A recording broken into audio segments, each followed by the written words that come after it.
ამდენი ხალხი ქუჩაში კიდევ ერთხელ მხოლოდ გიორგი სანაიას მკვლელობიდან 4 თვის შემდეგ 2001 წლის ნოემბრის მოვლენების დროს გამოვიდა.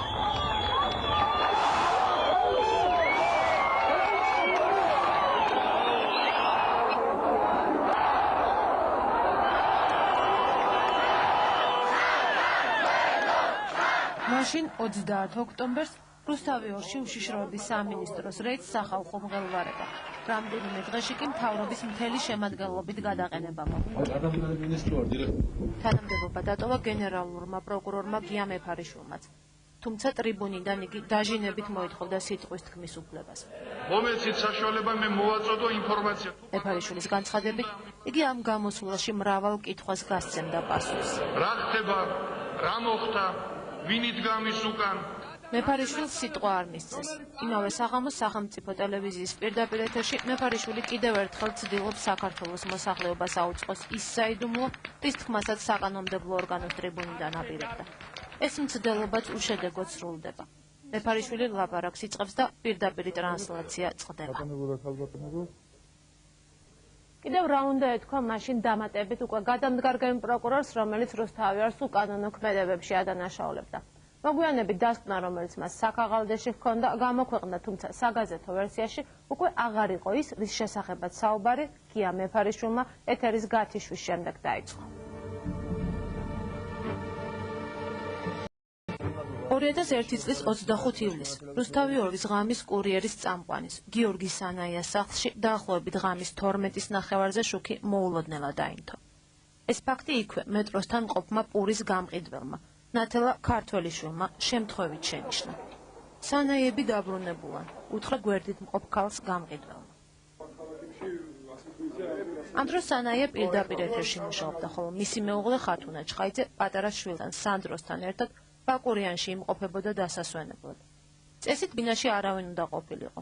იმავე საღამოს გიორგი სანაიამ სამსახურში თქვა, რომ სახლის გასაღები სადღაც დაკარგა. ჟურნალისტმა ვერც პროგრამის დამთავრების შემდეგ მიაგნო დაკარგულიც.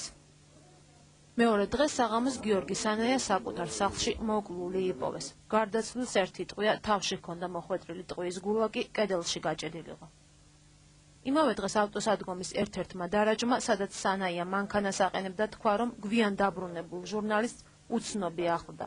თუმცა მეორე ყარაული ამტკიცებდა, რომ იგი ავტოსადგომზე მარტო მივიდა.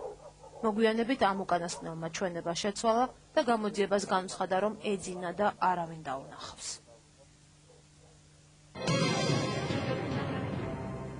მაშასე ჩვენ გავაჩვენებთ გიორგი სანაიასთან ერთად, ვისთან ერთად ხარ სტუდიაში? ოჯახთან ერთად.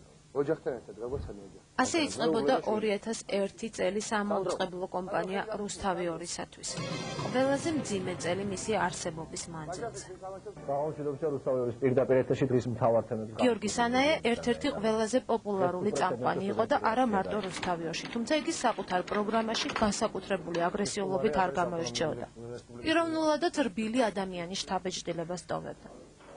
მოგვიანებით გამოძიებისათვის მიცემულ ჩვენებებში მეგობრებმა ვერ გაიხსენეს სანაიას ყავდა თუ არა მტრები და ვის შეიძლება სდომოდა მისი მოშორება. ყველა ერთხმად აღიარებდა, რომ ის კონფლიქტური პიროვნება არ იყო. ვინ უნდა ყოფილიყო ასეთი ადამიანის სიკვდილით დაინტერესებული რთული მისახვედრი იყო. მართლა არ მახსოვს ადამიანი, რომელსაც შეიძლება გვეთქვა მაშინ, რომ ის იყო გიორგი სანაიას მტერი. უბრალოდ არ იყო ის ესეთი ადამიანი, ის იყო ისეთი ადამიანი, რომელსაც ამბობენ, რომ არ არის კონფლიქტური. მოგვიანებით მოწმეთა ჩვენებების მიხედვით ცნობილი გახდა, რომ ჟურნალისტს რამდენჯერმე გაუტეხეს მანქანა, მანქანიდან კი არაფერი მოუპარავთ. ერთი შეხედვით ამოუხსნელი მოვლენები გიორგი სანაიას მკვლელობამდეც ბევრი მოხდა და მკვლელობის შემდეგაც. 2001 წელს ერთ-ერთ ჟურნალში ბომონში ჩნდება ინტერვიუ, სადაც სანაიას ირიბად ეკითხებიან მისი სექსუალური ორიენტაციის თაობაზე. ასეთი თემის წამოწევა დღეს საქართველოში საუკეთესო ხერხია პიროვნების იმიჯის შესალახად. ვინც ავრცელებს ასეთ ჯორებს, მათ სურთ, რომ ასეთი ვიყო. ვინც მიცნობს, მან იცის, როგორი ვარ და ვინ ვარ. ამ ჭორებზე ბომონში დაბეჭდილი ინტერვიუ არ ყოფილა ერთადერთი, თუმცა მოვლენათა განვითარების რა სცენარისთვის იყო განკუთვნილი პიროვნების იმიჯის შემოახავი მასალები, მაშინ ვერავინ იტყოდა. იმავე პერიოდში პრესაში იბეჭდება უამრავი მასალა, სადაც არა ცალკეული ჟურნალისტის, არამედ მთლიანად რუსთავიორის იმიჯის შელახვასაც ცდილობენ. მოგვიანებით უკვე თავისთავად დადასტურდა, რისთვის ამზადებდნენ საზოგადოებას. ხალხი წინასწარ უნდა შემზადებულიყო. საჭირო მომენტი კი მალე დადგა. ეს არის პერიოდი, როდესაც საპარლამენტო და საპრეზიდენტო არჩევნები ჩავლილია. ხელისუფლებას აღარ აწყობს ფინანსურად ძლიერი, უკონტროლო და დამოუკიდებელი ტელეკომპანია, რომელიც ხალხის გაცილებით მეტი ნდობით სარგებლობს, ვიდრე ნებისმიერი სახელისუფლებო ინსტიტუტი. სახელისუფლებო კლანებს და პრეზიდენტის ადმინისტრაციას საკუთარი ფინანსებისა და ძალაუფლების უსაფრთხოებისათვის გარანტირებული კომფორტი სჭირდება შემდეგ არჩევნებამდე. ჯერ კიდევ წლის დასაწყისში რუსთავიორს უშიშროება საიდუმლო თვალთვალს უწესებს. საიდუმლოდ მოწმდება რუსთავიორის შემოსავლები, დამფუძნებლებისა და ჟურნალისტების ურთიერთობები, მათი წრე. ეს ჯერ სამოუწყებლო კომპანიაში არ იციან. კურიერის რედაქცია განაგრძობს ჩვეულ რეჟიმში მუშაობას. დღეს 3 საათის განმავლობაში გრძელდებოდა პარლამენტის. დღეს ცნობილი გახდა ჯამლეთ ბაბილაშვილს რამდენიმე ბრალდება. უკვე ზაფხულში ცნობილი გახდა, რომ არხის საინფორმაციო სამსახურის უფროსი ნიკა ტაბადაძე ტელევიზიას ტოვებდა და ინგლისში აპირებდა სწავლის გაგრძელებას.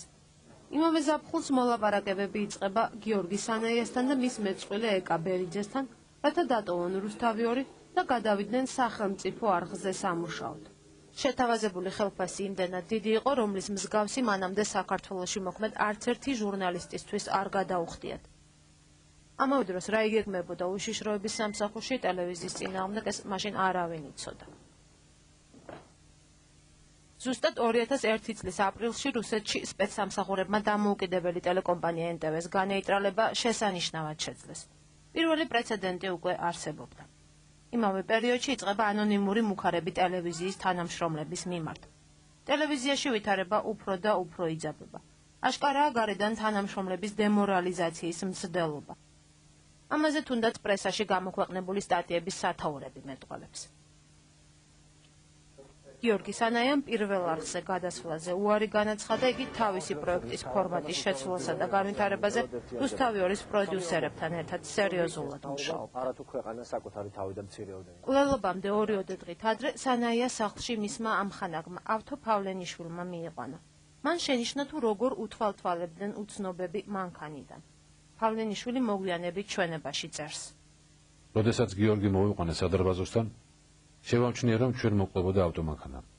როდესაც შემოვატრიალე მანქანა, გიორგი ჩამოვიდა სადარბაზოსთან, დამემშვიდობა და მითხრა: "ფრთხილად იყავი, თუ ვინმემ გაჩერება დაგიპიროს, არ გაუჩერო." 2 დღით ადრე გიორგის შევხვდი სამსახურის სამუშაო საათების შემდეგ და მთხოვა, რომ პირადი საქმის შემდეგ მთხოვა, რომ სახლში გამეყვანა რა, იმიტომ რომ მანქანა ყავდა გაფუჭებული და მახსოვს, რომ როცა მივედით სადარბაზოსთან გაჩერდა მანქანა, ჟიგული იყო თუ არ ვცდები, თუ როგორც მახსოვს ახლა, ღია ფერის, რომელმაც 3-4 კაცი და მანქანაში რაღაც გადმოგვხედეს, დაგვაკვირდნენ, შემდეგ 10 მეტრი გაიარეს, მოაბრუნეს მანქანა და ამასობაში გადმოვიდა გიორგი მანქანიდან, ჩვენ დავემშვიდობეთ ერთმანეთს და მთხოვა, რომ ფრთხილად ყოფილიყავი და თუ თქვათ გამოყვებოდნენ და მთხოვდნენ გაჩერებას, არ გამეჩერებინა მანქანა და წავსულიყავი. გამოძიება არ დაინტერესებულა იმ გარემოებით, თუ აი ვინ დაძლებდა კვლილობის წინა დღეებში, ვინ უთვალთვალებდა, ვინ დაყვებოდა ფაქტურად აცილებდა გიორგის მანქანას, ან გიორგისთან ერთად ყოფ პიროვნებებს მთელი ქალაქის ფარგლებში. ეს კონკრეტული მოწმეები ასახელებენ კონკრეტულ ფაქტებს, რომ ხდებოდა ფაქტურად თვალთვალი გიორგი სანაიას. მაგრამ გამოძიება ამით არ დაინტერესებულა. არ დაუკითხიათ ის პირები, ვინაც კონკრეტული მანქანის ნომერის კი არის ჩვენებაში დაფიქსირებული. 2 დღის შემდეგ გიორგი სანაიას კლავენ. საქმის პირველი ეტაპი, რომელიც რუსთავიორის ჟურნალისტის გიორგი სანაიას განზრახ მკვლელობის ფაქტზე აღიძრა, 2003 წლის ივლისში დასრულდა. ოფიციალური შედეგი ასეთია: მკვლელობა მოტივის გარეშე. მოსამართლემ 13 წლიანი პატიმრობა მიუსაჯა დანაშაულში ბრალდებულ გრიგოლ ხურცილავას. ექსპერტიზის დასმით, მკვლელობის დროს ხურცილავა აფექტურ მდგომარეობაში არ იყო. ფსიქოლოგიური ექსპერტიზის გამოკვლევის მონაცემებით, ექსპერიმენტულ ფსიქოლოგიური გამოკვლევის მონაცემებით დადგინდა, რომ განსაჯელი გრიგოლ ხურცილავა დანაშაულის ჩადენის დროს არ იმყოფებოდა ფსიქოლოგიური აფექტის მდგომარეობაში, რაც ძალიან დეტალურად გვაქვს გამოცემული ჩვენს მიერ დაწერილ დასკვნაში და რაც სასამართლო პროცესზე იქნა მოხსენებული. ხურცილავას ქმედება განზრახ მკვლელობის მუხლით დაკვალიფიცირდა. მოსამართლე გუგუნაშვილმა საბოლოო განაჩენი 9 ივლის გამოიტანა და განაცხადა, რომ დანაშაულის ჩადენის მოტივი გაურკვეველი დარჩა. მტკიცება იმის შესახებ, რომ გიორგი სანაია მოკლული იქნა პოლიტიკური მოტივით, საქმეში არ მოიპოვება. მტკიცება, რომელიც დაადასტურებდა განსახილის მიერ სექსუალური მოტივით მკვლელობის ჩადენას, საქმეში არ მოიპოვება და დღეის მდგომარეობით ამოწურული ამ ნაწილში დამატებითი მტკიცებულებების დადგენის შესაძლებლობა. თავარი კითხვა, რატომ მოკლა ხურცილავამ სანაია უპასუხოდ დარჩა? მე ვთვლი, რომ ეს იყო ორიგინალური და ძალიან კარგად დასაბუთებული გადაწყვეტილება და თუ ეს გადაწყვეტილება თავს დაიჭერს, ძალიან კარგი პრაქტიკა ჩამოყალიბდება იმ თვალსაზრისით, რომ ხდება ხშირად პრაქტიკაში, რომ ჩადენილია მკვლელობა, ვიცით მკვლელი, დადგენილია ფაქტიური გარემოება ყველაფერი, მაგრამ არ არის მოტივი. რა ვქნათ? ამის გამო მკვლელი გავათავისუფლოთ? ან შევლახოთ მისი უფლება, დავდგეთ და დაუმძიმოთ და დავარქვათ ამას ხულიგნური ქვენაგრძნობა?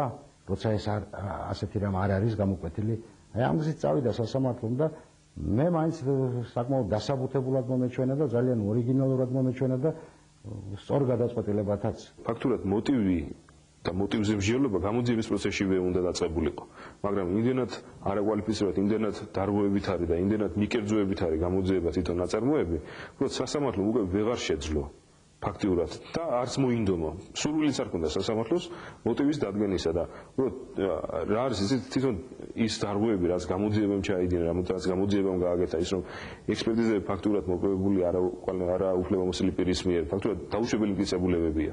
არის დადგენილებები გამოტანილი მკითხვის მიერ, რომელსაც ამის დადგენილ გაკეთების უფლება არ ქონდა. არა ის დაკითხული მოწმე, ფაქტურად გამოძიება ისე დამთავრდა, რომ უამრავი შეკითხვა დარჩა. 2001 წლის 26 ივლისიდანვე, რა დღესაც მკვლელობა მოხდა, სამართალდამცველებმა შეკვეთილი მკვლელობის ვერსია გამორიცხეს. ქალაქის პროკურორი, რომლის დაქვემდებარებაში მკვლელობის საქმე მხოლოდ პირველი 3 დღე იყო, გამოძიების პირველი ვერსიების შესახებ ასე იხსენებს. თავიდანვე იყო ასეთი ორი ძირითადი ვერსია. ეს იყო დანაშაულის ჩადენა დაუშვათ შვილის ძიების ნიადაგზე. მეორე ვერსია იყო ქონებრივი გამოჩენის მიზნით თავდასხმის ფაქტორთან დაკავშირებული. ძირითადად ეს ორი ვერსია მუშავდებოდა. თუმცა ჩვენ ვიზიებდით სულ 3 დღე სისასამართლის საქმეს. მესამე დღეს როგორც მახსოვს უკვე საქმე წაიღო გენერალურ პროკურატურამ გამოსაცილებლად. პოლიტიკური ვერსია იდგა გამოძიების წინაშე. ერთადერთი რაც ამ ვერსიის სასარგებლოდ საუბრობდა, თუმცა უნდა აღნიშნო, იყო ის, რომ მოკლული იყო ცნობილი ჟურნალისტი. სხვა არანაირი მტკიცებულება, არანაირი ინფორმაცია, ვერანაირი მონაცემი ამ ვერსიის სასარგებლოდ მოპოვებული ვერ იქნა.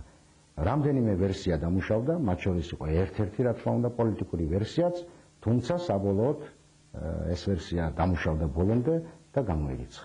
დასკვნებს უკვე გენერალური პროკურატურა აკეთებდა. იქ არც გასაღების დაკარგვის ისტორიით დაინტერესებულან, არც ფავლენიშვილის ნათქვამით, არც ყურის გამყიდველის ჩვენებით, რომელიც ამბობდა, რომ სანაიების ოჯახში შუქი მაშინ აინთო, როცა იქ არავინ უნდა ყოფილიყო. მათ დამნაშავის ზებნა ცირკის მიმდებარე ტერიტორიაზე დაიწყეს. სწორედ აქ დაინახეს ბოლოს გიორგი სანაია. ფაქტიურად ეს ქართველიშვილი დაკითხეს მოვალეობის მოხდის მიზნით მხოლოდ, იმიტომ რომ განცხადება არსებობდა და უბრალოდ იძულებული შეიქნენ დაეკითხათ და არავინ არ დაინტერესებულა რაღაც კონკრეტული მაგი კი არა, სხვა რაღაცებითაც არ დაინტერესებულა.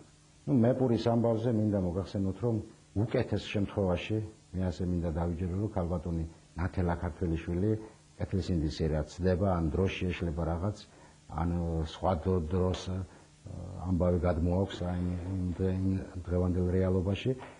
ჩვენ ეს საბრალდებო სიტყვაში საკმაოდ თუ ვადევნებდით თუ დამაჯერებლად ახსენით, რატომ არ შეიძლება იყოს სწორი ნათელა ქართველიშვილის ჩვენება.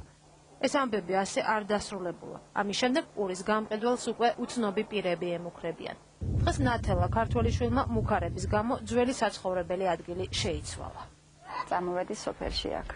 ყოველთვის შიშის ქვეშ ვიყავი, ყოველთვის ვიღაცა მოდიოდა მაშინებდა და მეუბნეოდა რატომ ილაპარაკენა, რატომ არ გააჩერეო. შინაგან საქმეთა სამინისტროს ერთ-ერთ რაპორტში ვკითხულობთ. ჩვენს მიერ გატარდა ოპერატიული სამძებნო ღონისძიებები გმირთა მოედანზე და ცირკის შენობის მიმდებარე ტერიტორიაზე, რაც საეჭვო ყოფაქცევის პირთა თავშესაფარს წარმოადგენს. ამ პირებთან ოპერატიული მუშაობით მიღებული ინფორმაციის საფუძველზე გამოკითხული იქნა ჰომოსექსუალისტი ჭითაშვილი. იგი ზემოთ აღნიშნული ტერიტორიის ხშირი სტუმარია. მან ზეპირისეობრი დაადასტურა, რომ 26 ივლისს ღამით სანაია იქნახა.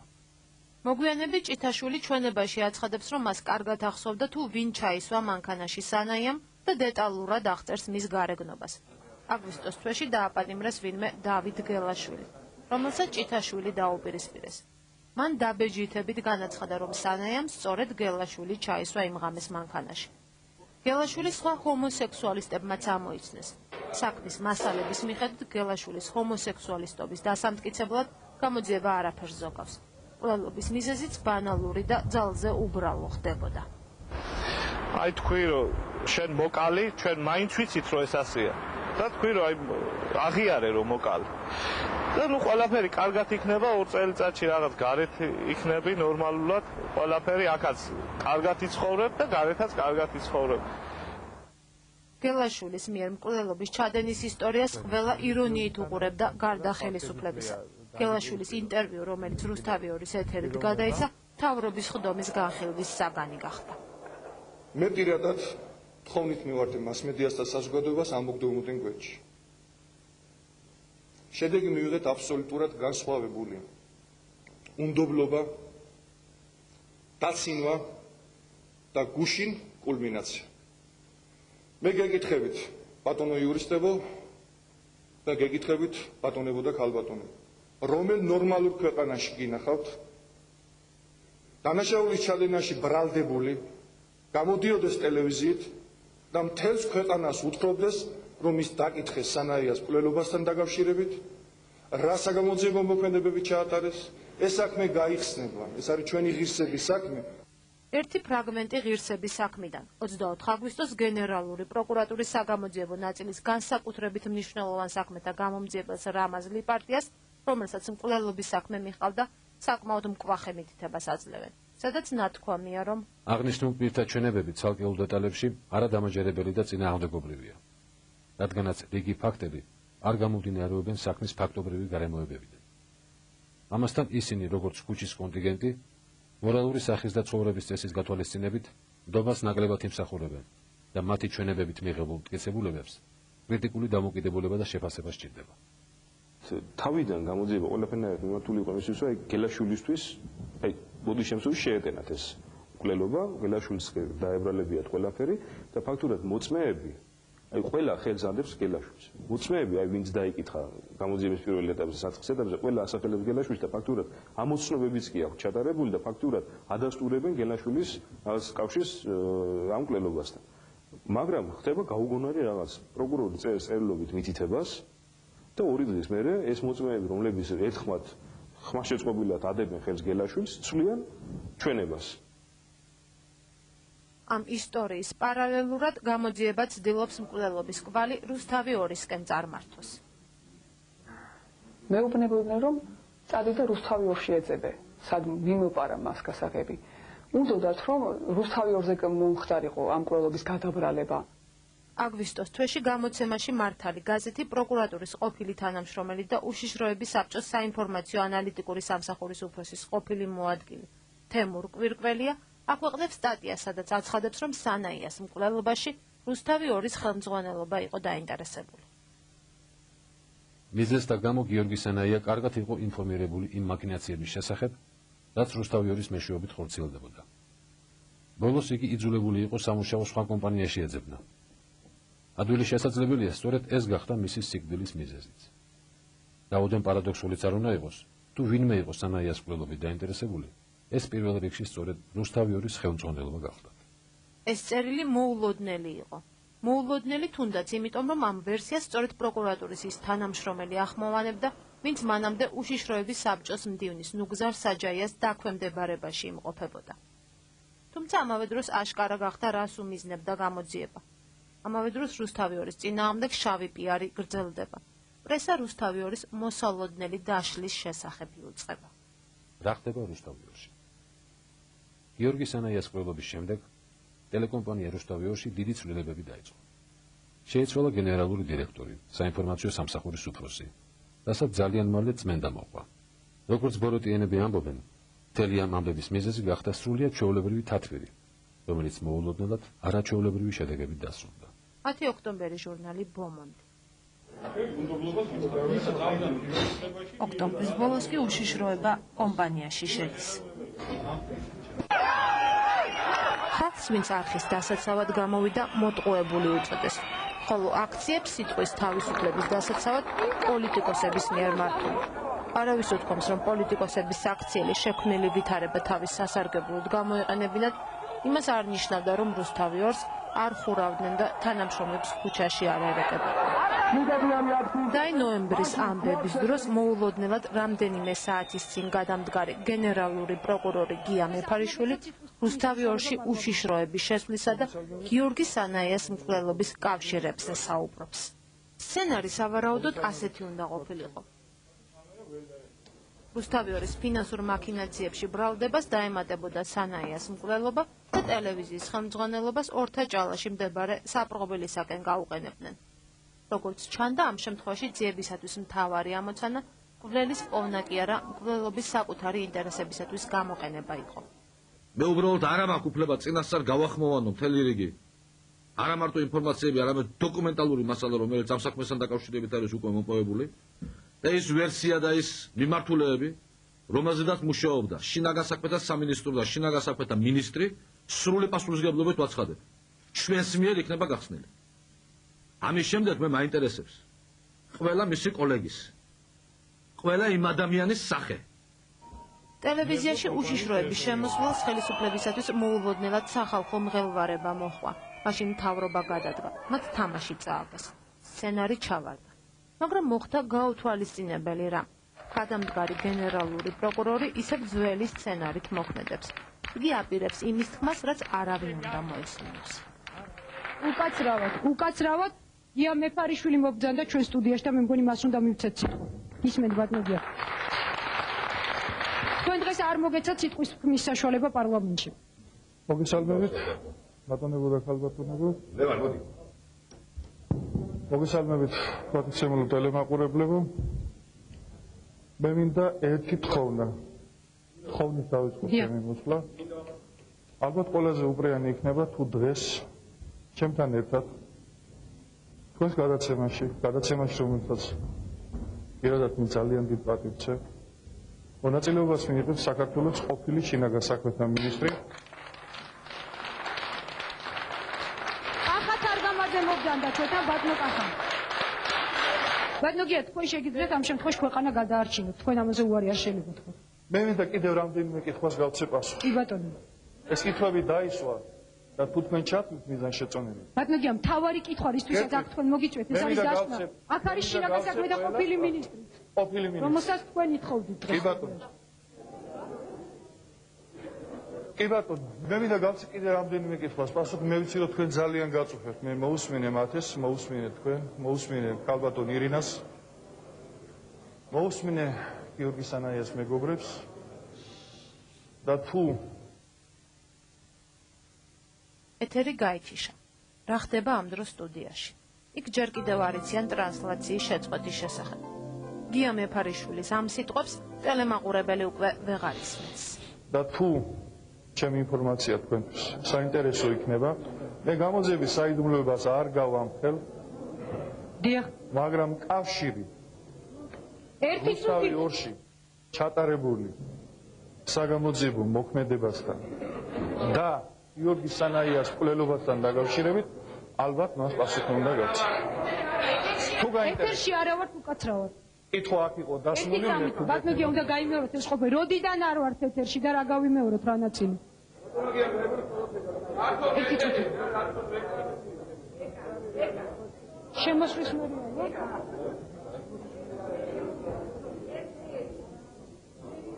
ეკა გავინაწილოთ ფუნქციები ასებულ სიტუაციასთან დაშყნა უნდა თქვათ. არა, ბატონი კახა იყოს შემდეგ.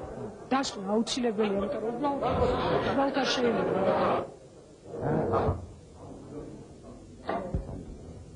აქ დაეთერი იქიდან ბატონობია შესვლა. ხო? არ მესმის. რა? ვერ გავგე. გამაფრთხილეთ ეთერში შესვლის წინ. ბატონო. არაფერი არ ხდება, უბრალოდ ხახათ არ გამადის აქ დომა არ შეიძლება. არ უნდა დაგეშვათ, ხა მაგდანი უნდა მიყო. 15 და დაამთავრეთ, აღარ არის საჭირო, არავის არ იგინო, საჭიროა ლამაზი კანცულკა რა, ეხლა აღარ არის. ეს ამუშავე, კარგი გაანებ. ერთი წუთით. დათო დაჯერ. ცოტა ხანში კი გამოქვეყნდა პროკურატურის დასკვნარის საფუძველზეც უშიშრება რუსთავიორში შემოვიდა. რა თქმა უნდა, იქ ვეღარ წაიკითხავთ სანაიას მკვლელობისა და რუსთავიორში უშიშროების შემოსვლის კავშირების შესახებ. თქვენ დღეს მეფარიშვილს და რატომ გათიშეს ტრანსპორტი. როგორც ამბობენ, ეთერი ნუგზარ საჯაიას მოთხოვნით გაითიშა. ნოემბრის მოვლენებიდან დაახლოებით ერთ თვეში იჭერენ გრიგოლ ხურცილავას. საიდან გაჩნდა გრიგოლ ხურცილავა გიორგი სანაიას საქმეში?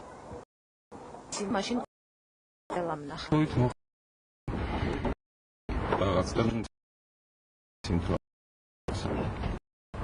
შელაპარაკება რა თემაზე მოგივიდა? შელაპარაკება რა თემაზე მოგივიდა? ნუ ქალებთან დაკავშირებით. რა ქალებთან დაკავშირებით? ნუ მაგ საბაბით ავედი სახში, რომ ქალებთან დავრეკავ და მაგ საბაბით. რომ არ დარეკა, იმიტომ მოგალი. ხო, ნუ რაღაც ლაპარაკი წავა. ძალიან უფრო დაღლილი კონდექსი. და ის გარია. ვიცი, მეც ყარი ვარ, ცოცხალი ვარ, მაგრამ ყარი ვარ. ხურცილავა სხვადასხვა დროს მუშაობდა უშიშროების სამინისტროში, სამთავრობო დაცვის სპეციალურ სამსახურში, შინაგან საქმეთა სამინისტროს დაცვის სამსახურში.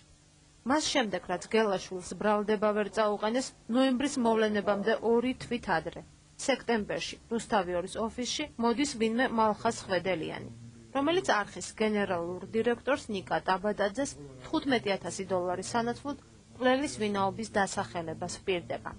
იგი ამტკიცებდა, რომ მკვლელი მისი მეგობარი გრიგოლ ხურცილავა იყო. ხვედელიანი მკვლელობის სექსუალურ მოტივზე საუბრობდა.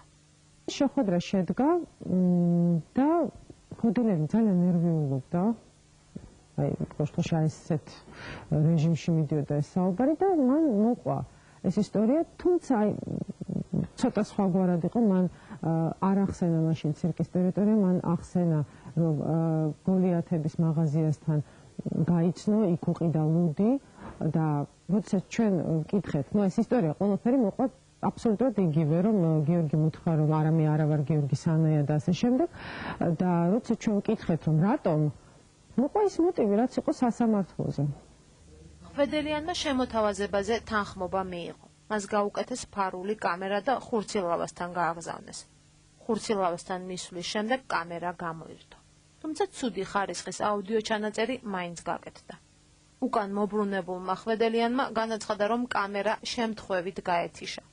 სასამართლოზე ხვედელიანი სიმამრე ამტკიცებდა, რომ რუსთავიორით გადაცემული კადრები საოჯახო ვიდეოს ნაწილია. ის კადრები, რომელიც რუსთავიორმა უჩვენა, თითქოს ჩემი სიძე რაღაცას იკეთებს, ეს არის ჩემი გოგონას გადაღებული თავის სახლში სარკის წინ, როდესაც მალხაზი ისწორებს პიჯაკს და სარკისში იხედება. გამოძიება ამ განმარტებებით დაკმაყოფილდა და არ დაინტერესებულა, რატომ მივიდა ხვედელიანი რუსთავიორში. მთავარი კითხვა სწორედ აქ ისმის. ხვედელიანი ძალოვნების სცენარით მოქმედებდა და რუსთავიორს თვითონ უნდა გაეხსნა დანაშაული. ეს ვერსია სამართალდამცველებისათვის სარეზერვოდ უნდა დარჩენილიყო, თუ ხურცილავა მეტსახელად გრიცკო მართლაც მკვლელია და ხვედელიანმა ყველაფერი ფულისათვის გააკეთა.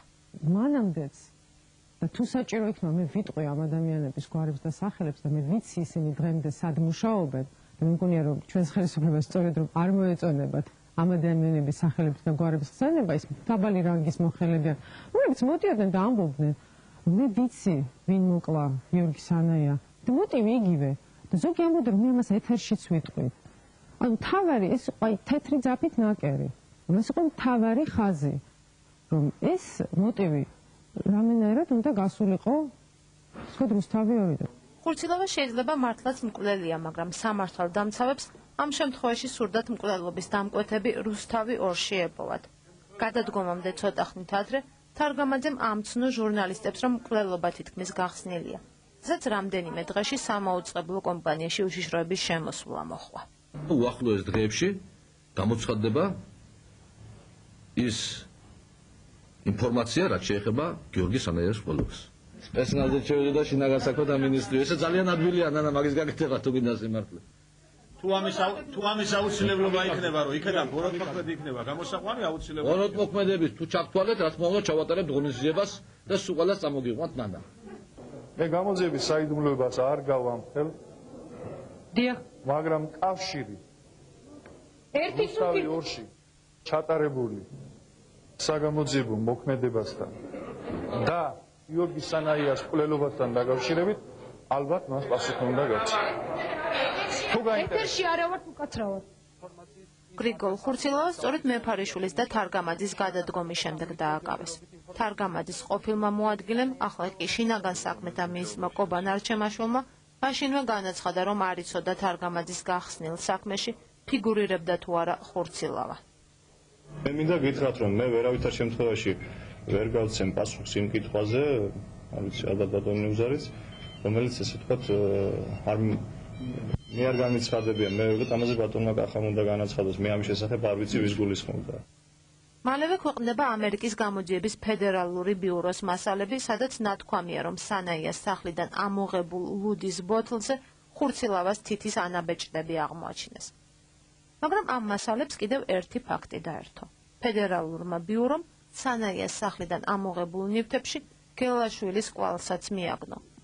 ესე იგი გელაშვილიც ყოფილა სანაიასთან. ან კიდევ მეორე ეჭვი. რა ნივთები გააგზავნეს ამერიკაში? საუბარი არის მიკრონაწილაკებზე, რომელსაც ჩვეულებრივი ტანსაცმელი ტოვებს ხოლმე და ამ შემთხვევაში ამერიკის შეერთებული შტატების ექსპერტიზით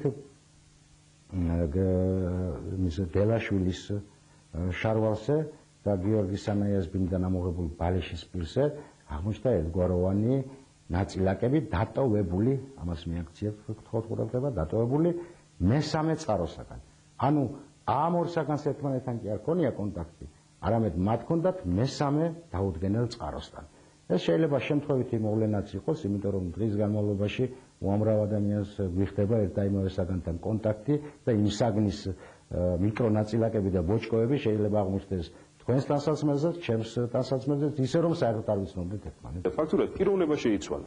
გელაშვილის მაგივრად უკვე მოგოლინა მკვლელობის ჩამდენად გრიგოლ ხურცილავა და არ შეცვლილა არაფერი. არ შეცვლილა არც მტკიცებულება საქმეში, არანაირი მტკიცებულება არ შეცვლილა გარდა ამ პიროვნებების. ფაქტურად ის მტკიცებულებები, რაც ადასტურებენ გელაშვილის დანაშაულის ჩადენას, ადასტურებენ დღეს, რომ ხურცილავამ ჩაედინა ეს დანაშაული. ექსპერტიზამ დაადგინა, რომ სანაია ხურცილავას ტაბელური იარაღით არის მოკლული. შეკვეთილი მკვლელობა კი, როგორც ცნობილია, ტაბელური იარაღით არ ხდება. აქ საგულისხმოა ერთი დეტალი. ხურცილავა დარწმუნებული იყო, რომ რადგან მკვლელობის ადგილიდან მასრა წამოიღო, მას ძიება ვერ მიაგნებდა. იგი ამას ხვედელიანთან საუბრისას ამბობს, რისი აუდიო ჩანაწერიც რუსთავი 2-ში დარჩა. როდესაც ესე იგი ასეთი ტიპის საქმე გადაეცა სასამართლოს, სასამართლომ ეს საქმე მიიღო და სამართალში მიცა პიროვნება, უკვე თავიდანვე გასაგები იყო ჩემთვის, რომ სასამართლო არ შეასრულებდა თავის ფუნქციებს. რომ იქ იქნებოდა ძალიან დიდი სიყალბე სასამართლოში. ნებისმიერ ვარიანტში მე ვიცოდი, რომ რა კი საქმეში ოფიციალურად არ ჩანდა შემკვეთი, მკვლელობის შემკვეთი, აზრი არ ქონდა ასეთ სასამართლო განხილვას. სასამართლოს ქონდა იმის უფლება, რომ საქმის განხილვა არ დაეწყო და ეგრევე მაშინვე გადაეგზავნა ისევ ძიებაში, დამატებით ძიებაში საქმე. მაგრამ რა კი პროცესი გახსნა და თანაც მოითხოვა პირდაპირ ტრანსლირება, ჩემთვის უკვე ყველაფერი ცნობილი იყო. სასამართლო სანაიას პიროვნების დისკრედიტაციის შოუდი იქცა. სასამართლოს ხდომების ტრანსლაცია. ასეთი რამ მხოლოდ საბჭოთა პერიოდში ხდებოდა და კომუნისტური პროპაგანდის ერთ-ერთი ხერხი იყო. ან მტრის ხატის შესაქმნელად, ან პიროვნების დისკრედიტაციისა და სხვათა დაშინებისათვის. გახმაურებული იუზა კობახიძის საქმე.